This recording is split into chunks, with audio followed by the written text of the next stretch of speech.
JC Daniel award ഇന്നലെയാണ് മെനഞ്ഞാന്നാണ് പ്രഖ്യാപിച്ചത്. കേരളത്തിലെ പ്രമുഖനായ ചലച്ചിത്ര സംവിധായകനും നിർമ്മാതാവുമെല്ലാം ഷാജി N. കരുണാണ് നൽകിയത്. ഏറെ സന്തോഷമുണ്ട് ഷാജിക്ക് നൽകിയത്. ഇവിടെ ആ 5 ലക്ഷം രൂപ JC ഡാനിയൽ അവാർഡ് പ്രഖ്യാപിക്കുമ്പോൾ വർഷങ്ങളായി പ്രഖ്യാപിക്കാം. കേരളത്തിൽ JC ഡാനിയലിന് വേണ്ടി ഏതെങ്കിലും ഓർമ്മപ്പെടുത്തുന്ന അടയാളങ്ങളുണ്ടോ എന്ന് ചോദിച്ചാൽ ഒരു സ്ഥലത്തും. കേരളത്തിലാകെ JC ഡാനിയലെ ഓർമ്മിക്കാൻ കഴിയുന്ന ഒരു സ്മൃതി മണ്ഡപമുള്ളത് നെയ്യാറ്റിൻകരയിലാണ്. ആ സ്മൃതി മണ്ഡപം തന്നെ ഇവിടെ സ്ഥാപിക്കാൻ കാരണം നെയ്യാറ്റിൻകര നഗരസഭയെ അല്ല. ഈ ശില്പവും ഉണ്ടാക്കി എവിടെയെങ്കിലും ഇതൊന്ന് സ്ഥാപിക്കണം എന്ന് പറഞ്ഞ ഏറ്റവും ബഹുമാനിയായ സോനായസ് നായർ അവരുടെ ജീവിതത്തിൻ്റെ ഒരു വലിയ പങ്ക്, സമ്പത്തിൻ്റെ വലിയ പങ്ക് അവർ ഇതിന് വിനിയോഗിച്ചാണ് ഈ മണ്ഡപം ഉണ്ടായത്. ഇത് സ്ഥാപിക്കാൻ സ്ഥലമില്ലാതെ വരികയും ഇത് സ്ഥാപിക്കണമെന്ന് എന്നോട് അപേക്ഷിക്കുകയും ചെയ്തതിൻ്റെ അടിസ്ഥാനത്തിലാണ് വളരെ വൈകാരികമായി നെയ്യാറ്റിൻകരക്കാരെ സംബന്ധിച്ചിടത്തോളം ഏറ്റവും അഭിമാനമായ ഒരു ദിവസമാണെന്ന്. കാരണം ഈ JC ഡാനിയൽ മണ്ഡപം അല്ലെങ്കിൽ പാർക്ക് ഇവിടെ ഉള്ളത് കൊണ്ടാണ് ഇവിടെ നിന്നും 29ാമത് ചലച്ചിത്രമേളയുടെ ദീപശിഖ റാലി ആരംഭിക്കാൻ കഴിഞ്ഞത് എന്നുള്ളതാണ് ഏറ്റവും ചാരിതാർത്ഥ്യം. ഇവിടെ ഇത്തരമൊരു തീരുമാനമെടുത്ത സാംസ്കാരിക വകുപ്പും അതുപോലെ തന്നെ ചലച്ചിത്ര അക്കാദമിക്കും നെയ്യാറ്റിൻകര പൗരാവലിയുടെ, നഗരസഭയുടെ അല്ല, പൗരാവലിയുടെ ഹൃദയംഗമായ നന്ദി രേഖപ്പെടുത്തിക്കൊണ്ട് ഈ പ്രതികൂല കാലാവസ്ഥയിൽ ദീർഘമായി സംസാരിക്കാതെ ഇത് ഉദ്ഘാടനം ചെയ്യാൻ വേണ്ടി ഏറ്റവും ബഹുമാന്യനായ നെയ്യാറ്റിൻകരയുടെ പ്രിയങ്കരനായ MLA ശ്രീ K. ആൻസണിനെ വളരെ സ്നേഹപൂർവ്വം ക്ഷണിക്കുന്നു. K. രാജ്മോഹൻ സാർ, ഈ ചടങ്ങിനെ സ്വാഗതം പറഞ്ഞ സംഘാടക സമിതിയുടെ കൺവീനർ കൂടിയായിട്ടുള്ള K. വിനോദ്, ഈ വേദിയിൽ സന്നിഹിതരായിരിക്കുന്ന പ്രിയങ്കരനായിട്ടുള്ള ചലച്ചിത്ര അക്കാദമിയുടെ ചെയർമാൻ പ്രിയപ്പെട്ട നടൻ ശ്രീ പ്രേംകുമാർ, വേദിയിലുള്ള നഗരസഭയുടെ മറ്റ് ഭാരവാഹികൾ, പ്രിയപ്പെട്ട സിനിമ നടൻ ജോബി ഉൾപ്പെടെയുള്ള സിനിമാ രംഗത്തെ പ്രിയപ്പെട്ട പ്രവർത്തകർ, ഈ ചടങ്ങ് വിജയിപ്പിക്കാനെത്തിയിട്ടുള്ള സാംസ്കാരിക പ്രവർത്തകർ, നിംസ് മെഡിസിറ്റിയുടെ പ്രിയപ്പെട്ട വിദ്യാർത്ഥികൾ, പ്രിയമുള്ളവരെ, 95-ൽ കേരളത്തിൽ സാംസ്കാരിക രംഗത്ത്, പ്രത്യേകിച്ച് സിനിമാ രംഗത്ത് അത്ഭുതം സൃഷ്ടിച്ചുകൊണ്ടാണ് ഇന്റർനാഷണൽ ഫിലിം ഫെസ്റ്റിവൽ കേരള തുടക്കം കുറിക്കുന്നത്. 29ാമത് മേള 13 മുതൽ 20 വരെയുള്ള ഒരാഴ്ചക്കാലം തിരുവനന്തപുരം പട്ടണത്തിൽ വെച്ച് ചേരുകയാണ്. നമുക്കറിയാം, ലോകത്തിൻ്റെ വിവിധ പ്രദേശങ്ങളിൽ തിരഞ്ഞെടുക്കപ്പെട്ടതും ചരിത്ര സൃഷ്ടിച്ചതുമായിട്ടുള്ള സിനിമകൾ വ്യത്യസ്തമായ സിനിമാ തിയേറ്ററുകളിൽ ജനങ്ങൾക്ക് വേണ്ടി സമർപ്പിക്കപ്പെടുകയാണ്. സിനിമ ഒരു വലിയ മാധ്യമമാണ്. കേരളം അതിൻ്റെ ഒരു ഏറ്റവും പ്രധാനപ്പെട്ട ഉദാഹരണമാണ്. കേരളം ഇന്ന് കാണുന്ന രൂപത്തിലേക്ക് രൂപപ്പെടുത്തിയെടുക്കുന്നതിൽ ഒട്ടനവധി സാംസ്കാരിക മേഖലയിലെ ഇടപെടലുകൾക്കാട്ടും ഏറ്റവും പ്രാധാന്യത്തോടുകൂടി നമുക്ക് കാണാൻ കഴിയുന്നത് മനുഷ്യൻ്റെ മനസ്സിലെ ചിന്തകളെ രൂപപ്പെടുത്തിയെടുക്കുന്നതിൽ, വർത്തമാനകാലത്തിലേക്ക് മനുഷ്യനെ കൂട്ടിക്കൊണ്ടുപോകുന്നത്, പുരോഗമനപരമായിട്ടുള്ള ആശയഗതിയിലേക്ക് മനുഷ്യനെ എത്തിക്കുന്നതിൽ സിനിമ എന്ന മാധ്യമം വഹിച്ചിട്ടുള്ളതുപോലെ പങ്കാളിത്തം മറ്റൊരു സാംസ്കാരിക പ്രവർത്തനം നടത്താൻ വേണ്ടി കഴിഞ്ഞിട്ടില്ല. തീർച്ചയായും അതിൽ സിനിമയ്ക്ക് പങ്കുണ്ട്. ഇന്നത്തെ കാലഘട്ടത്തിൻ്റെ പ്രത്യേകതകൾ നമുക്കെല്ലാം മനസ്സിലാക്കാൻ വേണ്ടി കഴിയുന്നതാണ്. ബിഗ് സ്ക്രീനിൽ കൂടി സിനിമകൾ കാണുന്നവരുടെ എണ്ണം കുറഞ്ഞു വരുന്ന ഒരു കാലഘട്ടത്തിൽ ഇൻ്റർനാഷണൽ ഫിലിം ഫെസ്റ്റിവൽ വളരെയേറെ ഗുണകരമായി മാറ്റേണ്ടതും അതിൻ്റെ പ്രാധാന്യം നമ്മളെ വിളിച്ചറിയിക്കുകയാണ്. ഇവിടെ ഇത്തരമൊരു സ്മൃതി ദീപ പ്രയാണം സംഘടിപ്പിക്കപ്പെടുമ്പോൾ മലയാള സിനിമയുടെ പിതാവായിട്ടുള്ള ശ്രീ JC ഡാനിയലിൻ്റെ ഓർമ്മപ്പെടുത്തുന്നത് മുനിസിപ്പൽ ചെയർമാനോട് സൂചിപ്പിച്ചതുപോലെ ശ്രീമതി സോനായസ് നായർ അവർ മുൻകൈയെടുത്ത പ്രതിമ ഇവിടെ സ്ഥാപിക്കുന്നതിന് മുനിസിപ്പാലിറ്റിയാണ് മുൻകൈ പ്രവർത്തനം നടത്തിയത്. അതിൻ്റെ ഭൗതിക സാഹചര്യം മെച്ചപ്പെടുത്തുന്നതിന് നിംസ് മെഡിസിറ്റിയുടെ എല്ലാ നിലയിലുള്ള പിന്തുണ നൽകിയിട്ടുണ്ടായിരുന്നു. ഇവിടെ അതിൻ്റെ ഉദ്ഘാടനം നിർവഹിക്കാനെത്തിയിട്ടുള്ള പ്രിയപ്പെട്ട കേരളത്തിലെ സാംസ്കാരിക വകുപ്പ് മന്ത്രി ആ ഘട്ടത്തിൽ ഇവിടെ പ്രഖ്യാപിച്ചു, ഇവിടെ ഒരു ഓപ്പൺ എയർ ഓഡിറ്റോറിയത്തിനുള്ള ഫണ്ട് സാംസ്കാരിക വകുപ്പ് തരാമെന്ന് നിശ്ചയിക്കുകയും 25 ലക്ഷം രൂപ കൈമാറി നഗരസഭ അതിൻ്റെ പ്രവർത്തനം തുടക്കം കുറിച്ചു. വീണ്ടും ഒരു 20-25 ലക്ഷം രൂപ കൂടെ അനുവദിക്കപ്പെട്ട് കഴിഞ്ഞിട്ടുണ്ട്. അത് പൂർത്തീകരിക്കപ്പെടുമ്പോൾ നമുക്ക് ഈ കേരളത്തിൻ്റെ പ്രത്യേകിച്ച് ഈ താലൂക്കിലെ കേന്ദ്രമായിട്ടുള്ള നെയ്യാറ്റിൻകരയുടെ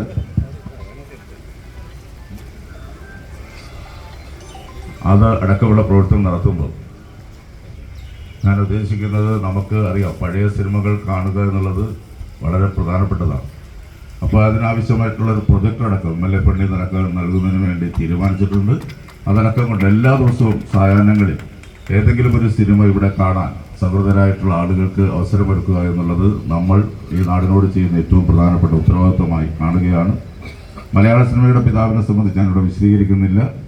വെല്ലുവിളികൾ നേരിട്ടുകൊണ്ട് ഒരു മലയാളിക്ക് ചരിത്രം കുറിക്കാൻ വേണ്ടി കഴിഞ്ഞിട്ടുണ്ട്. കേരളക്കരയിലെ മലയാള സിനിമയുടെ പിതാവായ അദ്ദേഹത്തെ ഏറ്റവും അവസാനമാണ് തീരുമാനിക്കപ്പെട്ടത്. അദ്ദേഹത്തിൻ്റെ പേരിൽ മലയാള സിനിമയിലെ ഏറ്റവും പ്രധാനപ്പെട്ട അവാർഡ് നിശ്ചയിക്കപ്പെടുന്ന ഘട്ടം കൂടിയാണ്. അദ്ദേഹത്തിൻ്റെ കർമ്മ മണ്ഡലം കൂടിയായിട്ട് നെയ്യാറ്റിൻകര പട്ടണത്തിൽ നിന്നാണ് സ്മൃതി പ്രയാണം ആരംഭിക്കുന്നത്. തൊട്ടടുത്ത് 1 കിലോമീറ്ററിനകത്താണ് പ്രേം നസീറിൻ്റെ പ്രിയപ്പെട്ട ആദ്യ നടി ശ്രീമതി കോമളം.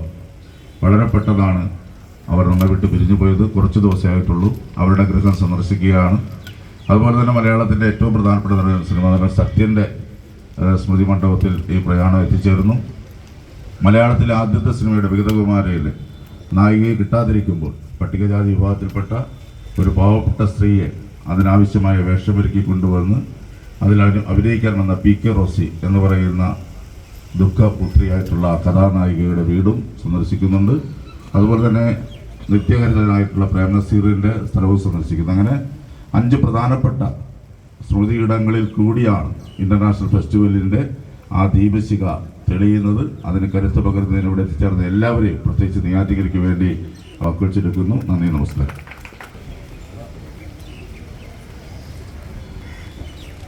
ഏറ്റവും ആദരണീയനായിട്ടുള്ള നമ്മുടെ പ്രിയപ്പെട്ട ജനപ്രതിനിധി ശ്രീ ആൻസലൻ MLA, നഗരസഭയുടെ പിതാവ് ഏറ്റവും പ്രിയങ്കരനായിട്ടുള്ള രാജ്മോഹൻ സാർ, ഇവിടെ ഈ പരിപാടിയിൽ വിശിഷ്ട വ്യക്തിത്വങ്ങളുടെ ഒരു വലിയ നിര തന്നെ ഇവിടെയുണ്ട്. സംസ്ഥാന ചലച്ചിത്ര അക്കാദമിയുടെ എക്സിക്യൂട്ടീവ് അംഗം ശ്രീ പ്രകാശ് ശ്രീധർ ഉൾപ്പെടെ ജനറൽ കൗൺസിലിലെ അംഗങ്ങൾ മുഴുവൻ ഇവിടെ സന്നിഹിതരായിട്ടുണ്ട്. ചലച്ചിത്ര അക്കാദമിയുടെ ഇതിൻ്റെ ഒരു കോർഡിനേറ്ററായിട്ട് ശ്രീ സജിത്ത്, നിങ്ങളുടെ ഫിനാൻസ് കൺട്രോളർ, അദ്ദേഹം നിങ്ങളുടെ നാട്ടുകാരനാണ്, അദ്ദേഹം ഇവിടെയുണ്ട്. ശ്രീ JC ഡാനിയലിൻ്റെ മകൻ ഇവിടെ എത്തും എന്നാണ് പ്രതീക്ഷിക്കുന്നത്. ഇവിടെ എത്തിക്കഴിഞ്ഞു എന്നാണ് അറിയുന്നത്. ആ വലിയ മനുഷ്യനെയും ഈ വേദിയിലേക്ക് സ്വാഗതം ചെയ്യുകയാണ്. ശ്രീ ഹാരിസ് ഡാനിയൽ. ഈ സ്മൃതി മണ്ഡപത്തിൻ്റെ അതിൻ്റെ ഒരു ചരിത്രം ഇവിടെ പറഞ്ഞല്ലോ. ശ്രീമതി സോന ഈ വേദിയിലുണ്ട്. എല്ലാവരെയും JC ഡാനിയൽ ഫൗണ്ടേഷൻ്റെ JC ഡാനിയൽ ആ മഹാപ്രതിഭയെ അനുസ്മരിക്കുന്ന മറ്റ് വിവിധ സംഘടനകളുടെ സാരഥികൾ ഒക്കെ ഇവിടെയുണ്ട്. നമ്മുടെ പ്രിയപ്പെട്ട വിദ്യാർത്ഥികൾ, മാധ്യമ സുഹൃത്തുക്കൾ, എല്ലാവരെയും ഞങ്ങളുടെ ഈ മേളയുടെ ഒരു പ്രധാന സംഘാടകൻ കൂടിയായിട്ടുള്ള ശ്രീ ശിവകുമാർ ഇവിടെയുണ്ട്. എല്ലാവരെയും ഹൃദയപൂർവ്വം ഈ പരിപാടിയിലേക്ക് സ്വാഗതവും അഭിവാദ്യവും ചെയ്യുകയാണ്. JC ഡാനിയൽ എന്ന് പറയുന്ന ഒരു മഹാവ്യക്തിത്വത്തെക്കുറിച്ച് ഇവിടെ അതിനായിട്ടുള്ള ചെയർമാനും MLAയും ഒക്കെ സൂചിപ്പിച്ചു.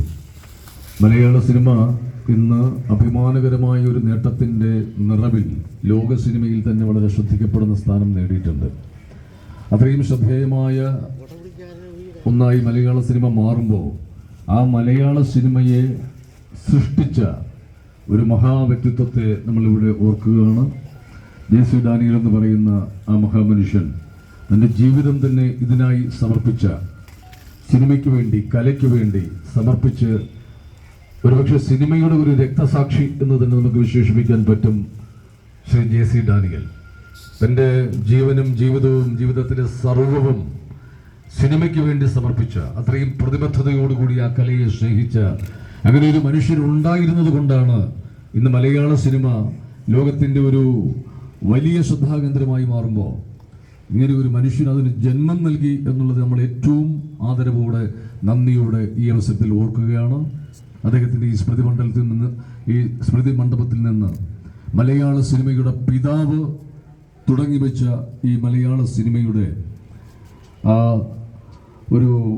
ആ രംഗത്ത് ഒരുപാട് മഹാപ്രതിഭകളുണ്ട്. അത് ഒന്നോ രണ്ടോ വ്യക്തികളല്ല. പിന്നീട് ശ്രീ JC ഡാനിയൽ തുടങ്ങി വെച്ച ഈ ഒരു സംരംഭം ഒരുപാട് പ്രതിഭകളിലൂടെ, ഒരുപാട് മഹാവ്യക്തിത്വങ്ങളിലൂടെ ഇങ്ങനെ അനുസ്യൂതം മുന്നോട്ട് പോയിക്കൊണ്ടിരിക്കുകയാണ്. ഇന്നിപ്പോൾ സംസ്ഥാന സർക്കാരിൻ്റെ സാംസ്കാരിക വകുപ്പിൻ്റെ ഏറ്റവും പ്രധാനപ്പെട്ട ഒരു സാംസ്കാരിക ഉത്സവത്തിന് തിരിതെളിയുന്നതിന് ഇനി മണിക്കൂറുകൾ മാത്രമാണുള്ളത്. കേരളത്തിൻ്റെ ഏറ്റവും വലിയ അഭിമാനമായ ചലച്ചിത്രമേളകളുടെ കൂട്ടത്തിൽ ഇന്ന് ലോകശ്രദ്ധ ആകർഷിച്ചിട്ടുള്ള IFFK കേരളത്തിൻ്റെ അന്താരാഷ്ട്ര ചലച്ചിത്രോത്സവം 29ാമത് ചലച്ചിത്രോത്സവം നാളെ നമ്മുടെ നിശാഗന്ധി ഓഡിറ്റോറിയത്തിൽ ആദരണീയനായ മുഖ്യമന്ത്രി ഉദ്ഘാടനം ചെയ്ത് 8 ദിവസങ്ങൾ 20-ാം തീയതി വരെ തലസ്ഥാന നഗരിയെ യുവതയുടെ ഒരു ആഘോഷമാക്കി അത് മാറ്റുകയാണ്. ഇന്നിപ്പോൾ ഇവിടെ ഈ സ്മൃതി ദീപ പ്രയാണം ഇവിടെ അത് തുടങ്ങുമ്പോൾ കഴിഞ്ഞ 27-ാം തീയതി മുതൽ കഴിഞ്ഞ 27 മുതൽ കാസർഗോഡിലെ പോരാട്ടത്തിൻ്റെ ഭൂമികയായിട്ടുള്ള കയ്യൂരിൽ നിന്ന് നമ്മൾ ആരംഭിച്ച ഒരു ടൂറിംഗ് ടോക്കീസിൻ്റെ ഒരു പ്രചരണ ജാഥ അവിടെ നിന്ന് അത് ആരംഭം കുറിച്ചു. കേരളത്തിൻ്റെ വിവിധ ജില്ലകളിൽ സാംസ്കാരിക പരിപാടികളൊക്കെ സംഘടിപ്പിച്ചുകൊണ്ട് അത് തലസ്ഥാന നഗരിയിലേക്ക് എത്തിച്ചേരുകയാണ്. ആ പ്രചരണ ജാഥയുടെ കൂടി ഭാഗമായിട്ടാണ് ഇന്നിപ്പോൾ ഇവിടെ നിന്ന് ഈ സ്മൃതി ദീപം തെളിയുന്നത്. ഇവിടെ നിന്ന് ഇത് പലയിടങ്ങളിൽ മലയാള സിനിമയിൽ പല കാലത്ത് പല തരത്തിൽ അടയാളപ്പെടുത്തിയ മഹാവ്യക്തിത്വങ്ങളുടെയൊക്കെ സ്മരണകൾ പുതുക്കിക്കൊണ്ട് അവരെയെല്ലാം ഓർമ്മിച്ചുകൊണ്ട് അവർക്കെല്ലാം ആദരാഞ്ജലികൾ അർപ്പിച്ചുകൊണ്ട് നമ്മളത് മുന്നോട്ട് പോവുകയാണ്. തൊട്ടുപുറത്ത് നെയ്യാറ്റിൻകര കോമളം എന്ന് പറയുന്ന ഈ അടുത്ത കാലത്ത് നമ്മെ വിട്ടുപിരിഞ്ഞ അമ്മ ജീവിച്ചിരുന്ന സമയത്ത് ആ അവസാന നാളുകളിൽ ഞാനൊക്കെ പോയി ആദരിച്ച ആ അമ്മയുടെ ഓർമ്മ അവിടെ ആദരാഞ്ജലികൾ അർപ്പിക്കുന്നു. അത് കഴിഞ്ഞ് മെരിലാൻഡ് സ്റ്റുഡിയോ നേമത്തുള്ള മലയാള സിനിമയിലെ ഒരു കാലഘട്ടത്തിൻ്റെ സ്മരണകൾ ഇങ്ങനെ ഉറങ്ങുന്ന, സ്മരണകൾ ഇരമ്പുന്ന, മലയാളത്തിലെ എല്ലാ ചലച്ചിത്ര പ്രതിഭകളുടെയും പാദസ്പർശമേറ്റ അവിടെ ആ മഹാവ്യക്തിത്വങ്ങളെയെല്ലാം മഹാപ്രതിഭകളെയെല്ലാം ഹൃദയപൂർവ്വം നമ്മൾ ഓർക്കുകയും അവരോടുള്ള ആദരവും ആദരാഞ്ജലികളും അവിടെ അർപ്പിക്കുകയും അവിടെ അവരുടെ കുടുംബാംഗങ്ങളൊക്കെ പങ്കെടുക്കുന്ന ഒരു പരിപാടിയാണ്.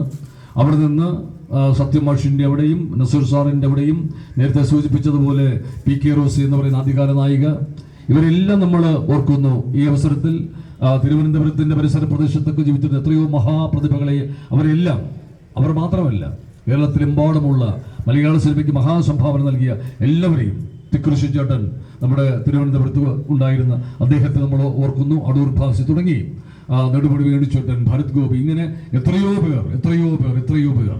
അത് അഭിനേതാക്കൾ മാത്രമല്ല, വലിയ വലിയ നിർമ്മാതാക്കൾ, സംവിധായകർ, സാങ്കേതിക വിദഗ്ധർ, പ്രൊഡക്ഷൻ ബോയ്സ് മുതൽ പ്രൊഡ്യൂസർമാർ വരെ എല്ലാവരെയും ഈ സിനിമാ മേഖലയിൽ അഹോരാത്രം പ്രയത്നിച്ച മുഴുവൻ വ്യക്തിത്വങ്ങളെയും ഒരാൾ പോലും വിട്ടുപോകാതെ എല്ലാവരെയും ഈ അവസരത്തിൽ നന്ദിയോടെ ഈ ഒരു മഹാസംരംഭത്തിന് തുടക്കമാകുമ്പോൾ, ഇങ്ങനെ ഒരു നേട്ടത്തിന്റെ നെറുകയിൽ മലയാള സിനിമ എത്തുമ്പോൾ ഇത് ഏതെങ്കിലും കുറച്ച് വ്യക്തിത്വങ്ങളുടെ മാത്രമല്ല, അങ്ങനെ ഒരു സംഭാവനയല്ല. മലയാള സിനിമ, ഞാനൊക്കെ സിനിമയിൽ അഭിനയിക്കുമ്പോൾ രാവിലെ 4 മണിക്കോ 5 മണിക്കോ ഒക്കെ ഞങ്ങളെയൊക്കെ വിളിച്ചുണർത്തി ഞങ്ങൾക്ക് ചായ തരുന്ന കുട്ടികളുണ്ട്. അവരൊക്കെ ഈ മലയാള സിനിമയ്ക്ക് വലിയ സംഭാവന നൽകി എന്ന് തന്നെ ഞാൻ വിശ്വസിക്കുന്ന ആളാണ്. അവരെ ഉൾപ്പെടെ ഈ അവസരത്തിൽ ഞാൻ ഓർക്കുകയാണ്. വലിയ നിർമ്മാതാക്കൾ, അവർ സ്വന്തം കിടപ്പാടങ്ങൾ പോലും വിറ്റ് സിനിമ നിർമ്മിച്ച ഒരുപാട് പേർ, കടക്കണിയിലായി ആത്മഹത്യയുടെ വക്കിലെത്തിയ എത്രയോ പേരെ നമ്മൾ നന്ദിയോടെ സ്മരിക്കേണ്ടതുണ്ട്. അവർ മുഴുവൻ, അവരുടെ എല്ലാം പേരുകളെടുത്ത് പറയണമെങ്കിൽ അതൊരു വലിയ ഒരു പ്രയത്നമാണ്. അതുകൊണ്ട് അതിലേക്കൊന്നും ഞാൻ കിടക്കുന്നില്ല. മുഴുവൻ പേരെയും, ഈ മേഖലയിൽ പ്രവർത്തിച്ച മുഴുവൻ പേരെയും, ഇപ്പോൾ പ്രവർത്തിച്ചു കൊണ്ടിരിക്കുന്ന മുഴുവൻ പേരെയും, എല്ലാവരെയും, ഈ മേഖലയ്ക്ക് സംഭാവന നൽകിയ എല്ലാവരെയും, ഒപ്പം ഈ ഇൻഡസ്ട്രിയെ നിലനിർത്തുന്നത് ഇവിടുത്തെ പ്രേക്ഷക സമൂഹമാണ്. അവരുള്ളത് കൊണ്ടാണിത് ഇങ്ങനെ മുന്നോട്ട് പോകുന്നത്. അവർ ടിക്കറ്റ് എടുത്ത് സിനിമകൾ കാണുന്നത് കൊണ്ടാണ് ഈ വ്യവസായം മുന്നോട്ട് പോകുന്നത്. ഇതൊരു കലയും വ്യവസായവുമാണല്ലോ. ഇവിടെയുള്ള ഒരുപാട് ജീവിതങ്ങൾ അതുകൊണ്ടാണ് ജീവിക്കുന്നത്. ഇവിടെയുള്ള പ്രേക്ഷക സമൂഹത്തെ അവർക്കൊരു ബിഗ് സല്യൂട്ട് കൂടെ നൽകാൻ ഈ അവസരം ഞാൻ വിനിയോഗിക്കുകയാണ്. ഞാൻ ഈ അന്തരീക്ഷത്തിൽ, ഇങ്ങനെ ഒരു കാലാവസ്ഥയിൽ ഞാൻ ദീർഘമായി സംസാരിക്കുന്നില്ല. ഇവിടെ ഏറ്റവും വിശിഷ്ട സാന്നിധ്യങ്ങളായി ആദരണീയനായ ആ മഹാവ്യക്തിത്വത്തിന്റെ ശ്രീ JC ഡാനിയലിന്റെ കുടുംബാംഗങ്ങൾ ഈ വേദിയിൽ ഇവിടെ ഉണ്ട്. അതൊക്കെ ഒരു വലിയ അപമാനകരമായ, ഏറ്റവും അനർഘമായ നിമിഷങ്ങളാണ് ഈ ഒരു മേളയെ സംബന്ധിച്ചിടത്തോളം, ഈ ഒരു ചടങ്ങിനെ സംബന്ധിച്ചിടത്തോളം. ഈ സ്മൃതി പ്രയാണം ഇവിടെ നിന്ന് തുടക്കം കുറിക്കുമ്പോൾ ഇന്നിപ്പോൾ ഒരു ദീപശിഖ നമ്മളിവിടെ തെളിക്കുകയാണ്. ആ ദീപശിഖ ഞങ്ങൾ ഏറ്റുവാങ്ങി. അത് ഈ മലയാള സിനിമയിൽ പ്രവർത്തിച്ച മഹാപ്രതിഭകൾക്ക് ഉള്ള ഒരു വലിയ ആദരവിന്റെ ഏറ്റവും വലിയ പ്രതീകമായി, ഏറ്റവും വലിയ അടയാളമായി അത് കേരളത്തിന്റെ സാംസ്കാരിക ഭൂമിയായിട്ടുള്ള നമ്മുടെ മാനവീയം വീഥിയിൽ അവിടെ P. ഭാസ്കരൻ മാഷിന്റെ ഒരു ശില്പമുണ്ട്. തൊട്ടടുത്ത് ദേവരാജൻ മാഷിന്റെ ശില്പമുണ്ട്. ഭാസ്കരൻ മാഷിന്റെ ജന്മശതാബ്ദി വർഷം കൂടിയാണിത്. ഭാസ്കരൻ മാഷിന്റെയും ഒക്കെ ആ സാന്നിധ്യത്തിൽ അവിടെ ഇത് നമ്മൾ ഈ ദീപശിഖ ഇന്ന് ആദരണീയനായിട്ടുള്ള കേരളത്തിന്റെ സാംസ്കാരിക മന്ത്രി ശ്രീ സജി ചെറിയാൻ വൈകുന്നേരം 7 മണിയോടുകൂടി അവിടെ നമ്മളിത് സ്ഥാപിക്കുന്നു. ഈ ദീപശിഖ വരുന്ന 8 നാളുകളിൽ അന്താരാഷ്ട്ര ചലച്ചിത്രോത്സവം നടക്കുന്ന ഈ ഒരു യുവജനങ്ങളുടെ നല്ല സിനിമയെ സ്നേഹിക്കുന്ന, നല്ല സിനിമ ആഗ്രഹിക്കുന്ന പ്രേക്ഷകരുടെയൊക്കെ വലിയ ഉത്സവം. ഏതാണ്ട് 15,000-ഓളം പേർ പങ്കെടുക്കും എന്നാണ് നമ്മൾ പ്രതീക്ഷിക്കുന്നത്. അവരിങ്ങനെ തലസ്ഥാന നഗരിയിലേക്ക് ഒഴുകിയെത്തിക്കൊണ്ടിരിക്കുകയാണ്. അവരെല്ലാം ആവേശപൂർവ്വം വരവേൽക്കുന്ന ഈ ഉത്സവത്തിന്റെ 8 നാളുകളിൽ ഈ ദീപശിഖ മലയാള സിനിമയ്ക്ക് ആദരവ് അർപ്പിച്ചുകൊണ്ട്, മലയാള സിനിമയിൽ പ്രവർത്തിച്ച മുഴുവൻ വ്യക്തിത്വങ്ങൾക്കും ആദരവ് അർപ്പിച്ചുകൊണ്ട് ഇങ്ങനെ ജ്വലിച്ച് ഈ മാനവീയം വീഥിയിലുണ്ടാകും. അതിന്റെ തുടക്കമാണ് ഇവിടെ കുറിക്കുന്നത്. ആദരണീയനായ MLA-യും അതുപോലെ നമ്മുടെ നഗരസഭാ പിതാവിനെയും ഒക്കെ ഇങ്ങനെ ഒരു ചടങ്ങിന് മുൻകൈയെടുത്ത ഇതിന്റെ മുഴുവൻ സംഘാടകരെയും മുഴുവൻ അതിന്റെ സാരഥികളെയും ഹൃദയപൂർവ്വം അഭിനന്ദിക്കുന്നു. ഇതിന് പിന്നിൽ പ്രവർത്തിച്ച, അഹോരാത്രം പ്രവർത്തിച്ച ചലച്ചിത്ര അക്കാദമിയിലെ പ്രിയപ്പെട്ട എൻ്റെ സഹപ്രവർത്തകരെ എല്ലാം നമുക്കൊരിക്കലും ഒറ്റയ്ക്കൊരു അത്ഭുതവും ഒരിക്കലും നമുക്ക് സൃഷ്ടിക്കാനാവില്ല. ഇതൊരു കൂട്ടായ്മയുടെ വിജയമാകും. ഈ ഉത്സവം തന്നെ, ഈ മേള തന്നെ ആരുടെയെങ്കിലും ഒരു വ്യക്തിപരമായ നേട്ടമോ ഒന്നുമില്ല. ഇതൊരു സംഘ കലയാണ് സിനിമ എന്ന് പറയുന്നത്. ഒരുപാട് പേരുടെ പ്രയത്നം, ഒരുപാട് പേരുടെ വിയർപ്പ്, ഒരുപാട് പേരുടെ അധ്വാനം, അതിലൂടെ മാത്രമേ നമുക്കൊരു ആത്യന്തികമായ ഒരു റിസൾട്ട് നമുക്ക് ഉണ്ടാക്കാൻ പറ്റൂ. ഇവിടെയും അത് തന്നെയാണ്. ഈ ഒരു മേള അതിന്റെ ഒരു വിജയത്തിലേക്ക് എത്തും എന്ന് തന്നെയാണ് നമ്മൾ പ്രതീക്ഷിക്കുന്നത്. അതിനു വേണ്ടി പ്രവർത്തിക്കുന്ന, നിരന്തര അഹോരാത്രം രാത്രിയും പകലുമില്ലാതെ പ്രവർത്തിക്കുന്ന ഒരുപാട് പേർ ഈ അവസരത്തിൽ എനിക്ക് ഓർക്കേണ്ടതുണ്ട്. അവരെല്ലാം നന്ദിയോടെ സ്മരിച്ചുകൊണ്ട് അതിന്റെ മുന്നിൽ നിന്ന് പ്രവർത്തിക്കുന്ന ഒരു വ്യക്തി എന്ന നിലയിൽ, ചലച്ചിത്ര അക്കാദമിയുടെ ഒരു ഉത്തരവാദിത്വമുള്ള ഒരു വ്യക്തി എന്നുള്ള നിലയിൽ എല്ലാവരെയും സ്നേഹപൂർവ്വം, ഹൃദയപൂർവ്വം അഭിവാദ്യം ചെയ്യുന്നു. എല്ലാവരെയും വിനയത്തോടെ നന്ദി അറിയിക്കുന്നു. നന്ദി, നമസ്കാരം. സ്നേഹമുള്ളവരെ, പ്രിയപ്പെട്ടവരെ, ഈ പ്രതികൂല സാഹചര്യത്തിലെ ഈ സ്മൃതികളുടെ ദീപപ്രയാണത്തിന് തുടക്കം കുറിച്ചുകൊണ്ട് മഹാനായ JC ഡാനിയൽ അവർക്ക് ഈ സ്മൃതി ദീപം കുറിക്കുന്ന ഈ തുടക്കത്തിൽ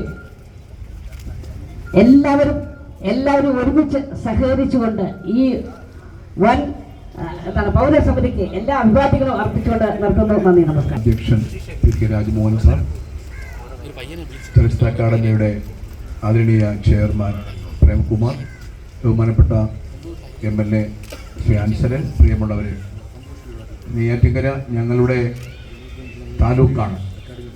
കേരളത്തിൽ സിനിമയുടെ ചരിത്രത്തിന് തുടക്കം കുറിച്ച JC ഡാനിയൽ എന്ന പ്രതിഭയിലൂടെ ഒരു തലമുറ അറിയപ്പെടുകയാണ്. ശരിക്കും പെണ്ണടനെ അനുസരണാക്കിയ സന്തോഷ് കീഴാറ്റൂർ ഇവിടെയുണ്ട്.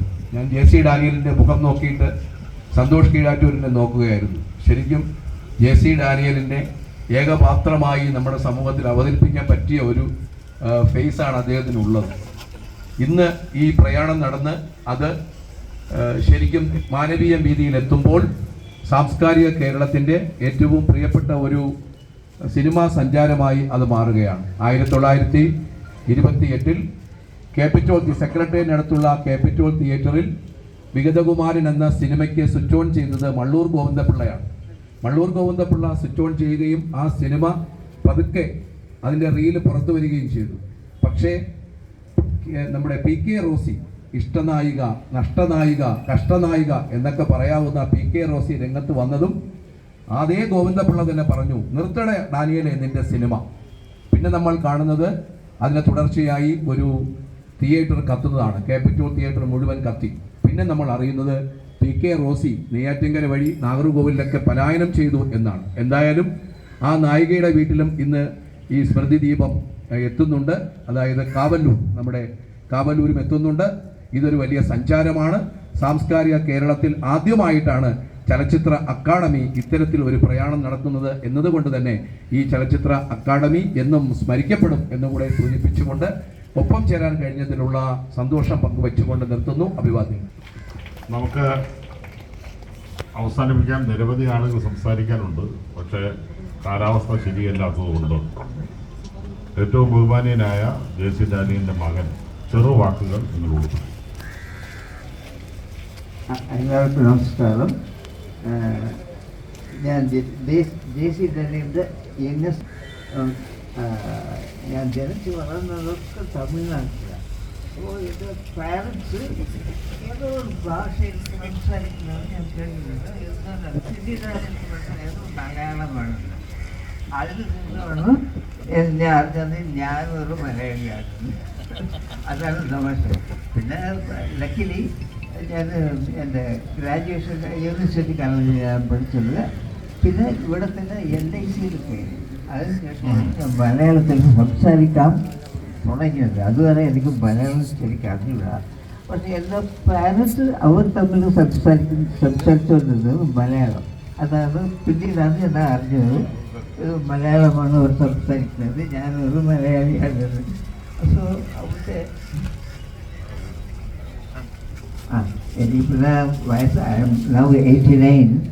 അപ്പോൾ ചിലപ്പോൾ പറഞ്ഞത് തന്നെ തിരികെ പറയും. അങ്ങനെ ഒരു വീക്ക്നെസ് ഉണ്ട് എനിക്ക്. അതിന് ചിലപ്പോൾ ബോറടിക്കുന്നു. അതുകൊണ്ട് ഞാൻ അധികം പറയുന്നില്ല. പക്ഷേ ഈ നെയ്യാറ്റിൻകരയിൽ ഞാൻ ഒരു കൊല്ലം താമസിച്ചിട്ടുണ്ട്. അതായത് 1954 കറക്റ്റ്, ഇറ്റ് വാസ് 1953 to 54 ആ ടൈമിൽ ഞാൻ നെയ്യാറ്റിൻകരയിൽ താമസിച്ചിട്ടുണ്ട്. എൻ്റെ ഫാദർ വാസ് ഡെന്റൽ സർജൻ. അദ്ദേഹം ഇവിടെ പ്രാക്ടീസ് ചെയ്തുകൊണ്ടിരുന്നു. അപ്പോഴാണ് ഞങ്ങൾ ഇവിടെ താമസം. അങ്ങനെയാണ് ഞാൻ ഇവിടെ വന്നത്. പിന്നെ യൂണിവേഴ്സിറ്റി കോളേജിൽ ചേർന്നു. പിന്നെ LICയിൽ കയറി. അങ്ങനെ വന്ന് ഇപ്പോൾ റിട്ടയറായി. പക്ഷെ ട്രെയിനിനകത്ത് തിരികെ ഞാൻ വരുന്നതാണ്. I never expected. പക്ഷേ എൻ്റെ circumstances it so happened. Sorry, എനിക്ക് ഇപ്പോഴൊക്കെ ഇംഗ്ലീഷ് വാക്കുകൾ കാരണം മലയാളത്തിൽ അത്ര പിടിയില്ല. ബിക്കോസ് എൻ്റെ പാരൻസ് എന്നെ ഒരു തമിഴനായിട്ട് വളർത്തി എടുത്തതാണ് എനിക്ക് സങ്കടമുണ്ടായത്. കാരണം പിന്നെ ഞാൻ ഇരുന്നപടിയിൽ പഠിക്കുന്ന രണ്ടും കൂടെ മലയാളി സ്വരോടുവരുണ്ടായിരുന്നു. അവർക്ക് എടാ നീ ഒരു മലയാളിയാണ്, നീ തമിഴിൽ എന്തിനാണ്? നമുക്ക് ഏതാണ്ട് കാലാവസ്ഥ മോശമായതുകൊണ്ട് പ്രത്യേകിച്ചിപ്പോൾ നമ്മുടെ JC ഡാനിയൽ സാറിൻ്റെ മകൻ ഹാരിസ് അങ്കിൾ, പിന്നെ അദ്ദേഹത്തിൻ്റെ വൈഫ് സുശീല ആൻറ്റി, ഇപ്പോഴത്തെ ഡാനി മഹേഷ്, ഒരുപാട് സന്തോഷം. ഞാൻ ഒരുപാടൊന്നും സംസാരിക്കുന്നില്ല. പ്രത്യേകിച്ചും എനിക്ക് നന്ദി രാജ്മോഹൻ സാറ്, ഈ ശില്പം ഇവിടെ സ്ഥാപിച്ച രാജ്മോഹൻ സാറ്. ഇപ്പോൾ അതോടൊപ്പം തന്നെ നമ്മുടെ കൂടെ അതേപോലെ നിൽക്കുന്ന പ്രേംകുമാർ ചേട്ടൻ, ഇവരെല്ലാവരോടും പ്രത്യേകം നന്ദി. പ്രത്യേകിച്ച് നെയ്യാറ്റിൻകര നഗരസഭയോട് പ്രത്യേകം നന്ദി അറിയിക്കുന്നു. നന്ദി, നമസ്കാരം.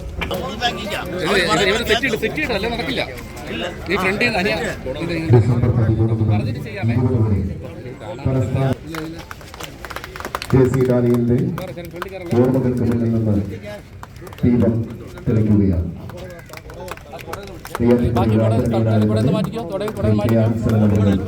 ചലച്ചിത്ര അക്കാദമി ചെയർമാൻ ശ്രീ പ്രേംകുമാർ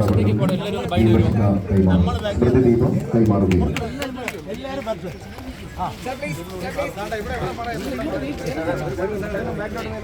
മലയാള സിനിമയുടെ പിതാവെന്നറിയപ്പെടുന്ന JC ഡാനിയൽ മലയാളത്തിലെ ആദ്യത്തെ നിശബ്ദ ചലച്ചിത്രമായ വിഗതകുമാരന്റെ നിർമ്മാതാവും സംവിധായകനുമായ JC ഡാനിയലിന്റെ ഓർമ്മകൾക്ക് മുന്നിൽ 29ാമത് രാജ്യാന്തര ചലച്ചിത്രമേളയ്ക്ക് തുടക്കം കുറിച്ചുകൊണ്ടുള്ള സ്മൃതി ദീപം, അതിന്റെ മഹാപ്രയാണം ഇവിടെ നിന്നും ആരംഭിച്ചു.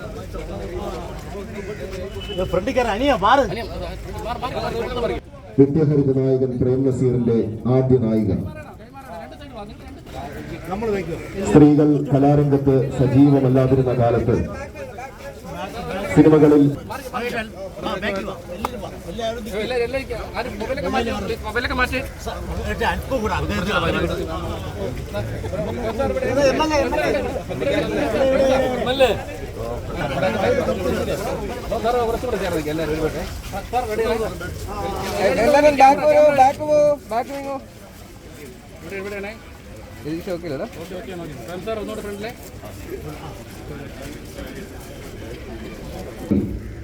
ഇരുപത് വരെ തലസ്ഥാന നഗരി ഇനി സിനിമാ പ്രേമികൾക്ക് സ്വന്തം.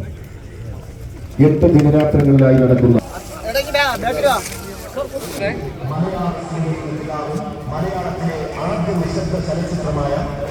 നല്ല ഹാപ്പി ആയിട്ട് നമുക്കൊരു സാധനം വെച്ചാൽ അങ്ങോട്ട് തുടങ്ങിയാണ്. നല്ല എനർജി ആയിട്ട് എന്തെങ്കിലും ഒരു റെഡി 1 2 3 റെഡി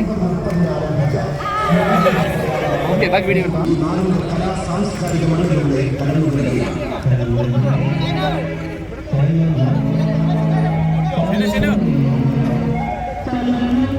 അരുണേ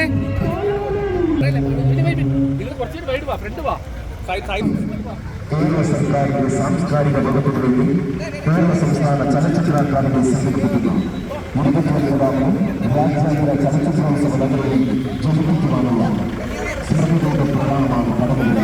ഏതാനും നിമിഷങ്ങൾക്ക് മുമ്പ് നെയ്യാറ്റിൻകര മുനിസിപ്പൽ സ്റ്റേഡിയത്തിൽ JC ബാലിയൻ സ്മൃതി മണ്ഡപത്തിൽ നെയ്യാറ്റിൻകരയുടെ ആദരണീയനായ MLA ശ്രീ K. ആൻസൺ ചലച്ചിത്ര അക്കാദമിയുടെ പ്രിയങ്കരനായ ചെയർമാൻ ശ്രീ പ്രേംകുമാറിന് കൈമാറിയ ദീപശിഖ പ്രയാണമാണ് ഈ വാഹനത്തിന്റെ തൊട്ടുപിന്നാലെ ഈ വരിക്കാരെ ധന്യമാക്കി കടന്നു വരുന്നത്.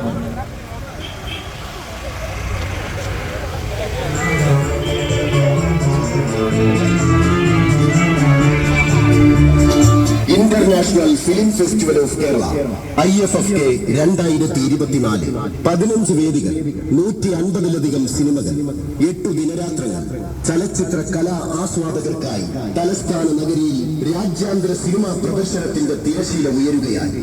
IFFK 2024 ഭാഗമായി ഡിസംബർ 13 മുതൽ 20 വരെ ചലച്ചിത്ര രംഗത്തെ മഹാപ്രതിഭകളുടെ സംഗമവും സംവാദവും